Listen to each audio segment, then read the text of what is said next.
Саламатсыздарбы, урматтуу биздин YouTube каналдын катталуучулары жана көрүүчүлөрү. Биздин YouTube каналга кош келипсиздер. Биздин YouTube каналда сиздерге пайдалуу акпараттар, бардык маалыматтар сиздер үчүн берилип турулат. Андыктан биздин YouTube каналга катталып, экранга жакын келиңиздер. Бүгүн дагы биз сиздерге жакшы жасалма инчелек платформасын сунуштаган турабыз. Бул жасалма инчелектин башка жасалма инчелектерден айырмачылыктары кандай, жана ошондой эле түзүлүшү кандай колдонобуз бүгүнкү сабакта көрсөтүп беребиз. Андыктан экранга жакыныраак келип, өзүңүзгө керектүү маалыматтарды алыңыздар жана бул нерсени сөзсүз түрдө сабактарыңыздарда колдонуп көрүңүздөр. Бүгүнкү өтө турган платформабыз бул POW платформасы, жасалма инчелек POW. Бул сиздерге маалымат базаны да колдоно турган жасалма инчелек. Бул жасалма инчелектин ChatGPT'ден же болбосо Conqueror'дан көптөгөн Gemini'ден айырмачылыктары бул мугалимдерге так даана, түшүнүктүү, кыскартылган, анча мынча ашыкча нерсеси жок маалымат бере турган жана ошондой эле жасалма инчелек өзүңүздөрдүн чаттык ботуңуздарды жасап бере турган платформа жана ошондой эле окуучулар менен түзмө түз байланыша ала турган платформа. POW платформасы англисче жазабыз, караңыздар. POE деп издесеңиздер ушундай болуп сиздерге чыгат. Азыр мен бул жактан издеп берейин. Мынакей POW деп издейсиздер. Ошол жактан чыгат. Мындай эле булар менен POW деп эле издейбиз. Караңыздар. Ушул эң биринчи POW.com деген чыгат. Мынакей могул платформа. Мындан роботтун эки көзү бар сыяктуу эмблемасы бар. Fast дегенге киребиз. Киргенде эле сиздерден ушундай сурайт. Кирип, продолжить через Google деген тандаңыздар, анткени оңойлук болот. Аккаунтубузду тандайбыз. Анан продолжить басабыз. Баскандан кийин автоматтык түрдө бизге платформага регистрация кылып берет. Регистрация кылып бергенде мынакей ушундай болгон бардык бөлүктөрү бар. Эми караңыздар. POW'нун артыкчылыктары эмнеде? Караңыздар, сиздерге, мугалимдерге жасалма инчелектик бардык жасалма инчелек ушул жакта. Караңыздар. Бизде азыр эмне жасалма инчелектер колдонуп аткан болсок, ошол POW'до караңыздар, эмне боттор бар? Кандай боттор бар? Кандай кылыш керек? Сүрөттү кайсыл боттор менен жасаса болот? Караңыздар. Бардык тизмеги менен бар. Карап турубуздар. Видеону кайсыл бот менен жасайбыз? Бул POW платформасы негизинен мугалимдерге аябагандай чоң жардам берет. Караңыздар. Бүт бардыгы кайсылар менен жасаса болот, кандай кылса болот деген бөлүкчөлөрү бар. Башка жасалма инчелектерден айырмасы ушул. Анан бул жака мен мисалы үчүн салам деп жазайын. Караңыздар, салам делик. Мынакей мага жазып атат. Ушул жактан өздөрү сиздер суроолоруңузга мага Кыргызстан боюнча баяндама керек деген. Керек. Караңыздар.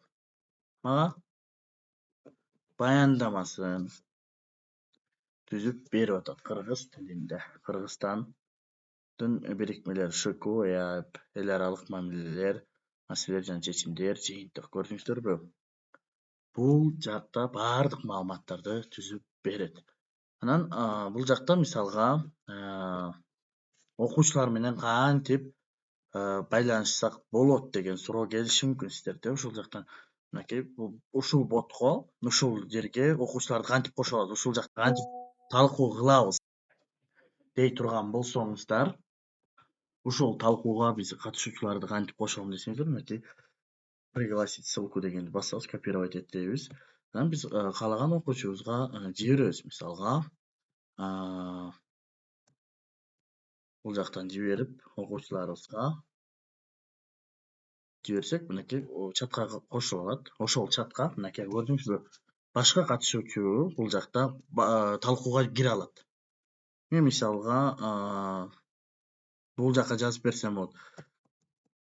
Кыргызстандын келечеги. Караңыз. Бул жакта башка окуучу жазып берип атат. Кыргызстандын келечеги деп суроо берди. Бирок буга бот жооп бербейт. Караңыз. Кыргызстандын келечеги. Анан мен бул жактан мисалга буга отвечать иретинде ботко жазам. Маалымат бер деп ботко жаздым. Бот талкуу жүргүзөт.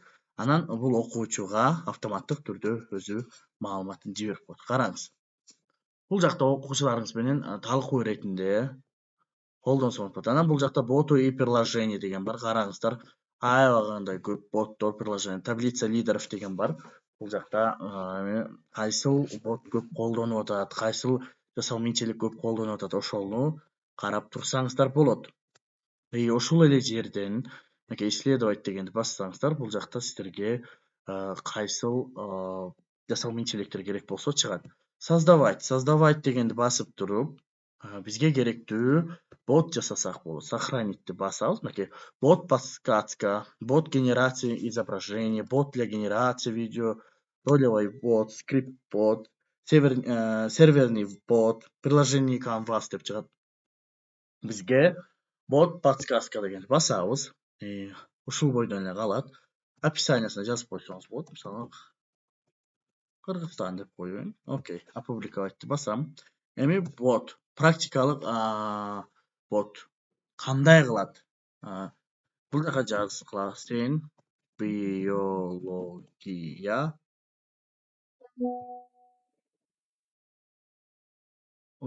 мугалимисиң депти.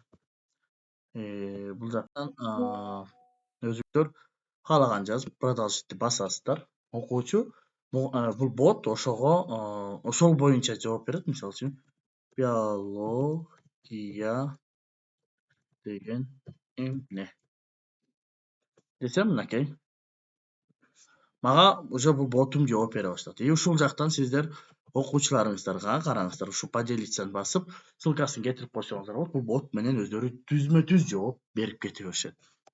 Анан сиздерге керектүү боттор кайсылар десеңиздер, ушул жактан өзүңүздөр мынакей караңыздар, тандап иштете берсеңиздер болот. Бул жакта бардыгы түшүнүктүү тилде жазылган. По платформасын башка жасалма инчиликтерден айырмачылыгы, башында айтып кеткендей, биринчиден маалымат тактана берет. Экинчиден кыска жана нуска берет. Үчүнчүдөн башка кесиптештериңиз же окуучуларыңызды бул ботко кошуп коюп, ошол эле бот жооп берип кете берсе болот суроолоруна. Жасалма бот кылып алсаңыз болот, группаларды кошуп алып, сабактарыңыздарды өтсөңүздөр болот. Бүгүнкү по платформасы жакты деген ойдомун.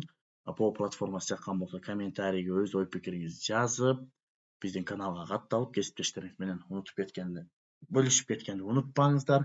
Кийинки сабактан көрүшкөнчө сак саламатта болуңуздар.